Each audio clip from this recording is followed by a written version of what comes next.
Shalom dan selamat pagi untuk kita semua seluruh jemaat GMI Kanan Medan Selatan. Pada hari ini, Kamis 11 April 2025, kita akan masuk ke dalam renungan pagi firman Tuhan. Sebelum itu mari kita bersatu dalam doa. Terima kasih Tuhan untuk penyertaan dan tuntunan-Mu dalam hidup kami. Pada saat ini kami akan mendengarkan renungan pagi firman Tuhan. Berkati kami semua, lawat kami dengan Roh Kudus-Mu. Di dalam nama Yesus kami berdoa, amin. Ayat firman Tuhan yang menjadi renungan pada pagi hari ini tertulis di dalam Galatia pasal 3 ayat 1 sampai ayat yang 14. Saya membaca ayat yang pertama. Hai orang-orang Galatia yang bodoh, siapakah yang telah mempesona kamu? Bukankah Yesus Kristus yang disalibkan itu telah dilukiskan dengan terang di depanmu? Amin.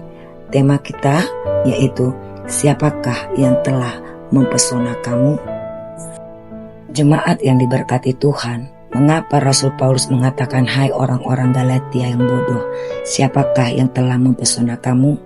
Apakah mereka benar-benar bodoh ya? Bodoh yang dimaksudkan di sini dalam konteks ini tidak berbicara tentang kecerdasan atau bakat-bakat, tetapi berbicara tentang sikap yang mudah dipengaruhi oleh sekelompok orang tertentu. Bandingkan di dalam Lukas 24 ayat yang ke-25. Jemaat Galatia hampir terpedaya untuk kembali mengerjakan kebiasaan lama yang bercela. Mereka lekas berbalik dari Injil. Mereka memalingkan pikiran mereka dari Kristus dan berfokus pada hal-hal yang lain, termasuk menerima pengajaran yang lain yang sebenarnya tidak ada artinya. Seolah-olah mereka terpesona dengan bujukan dan penampilan belaka. Apakah dan siapakah yang mempesona hidup kita sehingga kita jauh dari salib Kristus? 1. Keinginan dagingkah? 2. Teman-temankah? Yang ketiga, prasangka kitakah? Yang keempat, ketidakpercayakah? Kelima, prinsip kitakah? Atau ada yang lain selain yang saya sebutkan tadi? Dalam renungan kita pada hari ini, mau dikatakan bahwa Kristus yang disalib itu telah dinyatakan bukan hanya kepada jemaat Galatia, tetapi juga bagi kita semua, agar kita memegang teguh terang salib Kristus. Yaitu 1. Kristus sebagai penebus. 2. Kristus sebagai jalan, kebenaran dan hidup. 3. Seluruh sistem ajaran Kristen termasuk tugas, tanggung jawab, dan hak istimewa dari orang-orang percaya. 4. Kristus disalibkan untuk menerangi jalan-jalan kita. Ketahuilah bahwa kehidupan yang lama atau kedagingan tidak dapat memberikan pertumbuhan rohani. Suatu kebodohan bila kita memilih sesuatu di luar Kristus. Bila itu yang mempesona kita sehingga kita mengabaikan Tuhan, bahkan meninggalkan Tuhan, itu merupakan suatu kebodohan bagi kita. Berarti kita masih hidup dalam kehidupan yang lama, belum ada pertobatan yang sungguh-sungguh kepada Tuhan.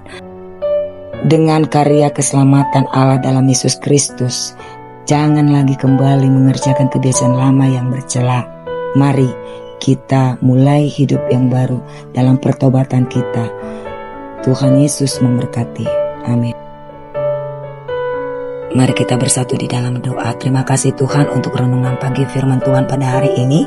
Kiranya Engkaulah yang memberkati kami dan memberikan kami suatu perubahan. Tuntun kami Tuhan untuk lebih lagi berubah, bertobat di dalam kehidupan kami dan berjalan sesuai dengan apa yang Engkau inginkan dalam setiap kehidupan kami. Berkati Tuhan anak-anak kami dalam tumbuh kembang mereka, jenjang pendidikan dan juga di dalam menanti pasangan hidup, bahkan keturunan dan juga pekerjaan. Berkati anak-anak kami Tuhan, sukses selalu, kesehatan Kau berikan Tuhan, biarlah mereka semakin kuat dan semakin tabah menjalani kehidupan ini. Kami yakin dan percaya Engkau senantiasa menuntun dan melindungi mereka. Kami berdoa untuk orang tua kami dan juga jemaat-Mu yang sudah lanjut usia. Kau berkati di dalam masa tua mereka Bapa, Kau jamah tubuh mereka di dalam segala kekurangan mereka Bapa, Engkau kuatkan. Berikanlah kebahagiaan, damai sejahtera, dan juga sukacita. Tambahkan mereka kesehatan Bapa, tolong berkati mereka. Begitu juga kami serahkan jemaat-Mu di dalam kelemahan tubuh mereka.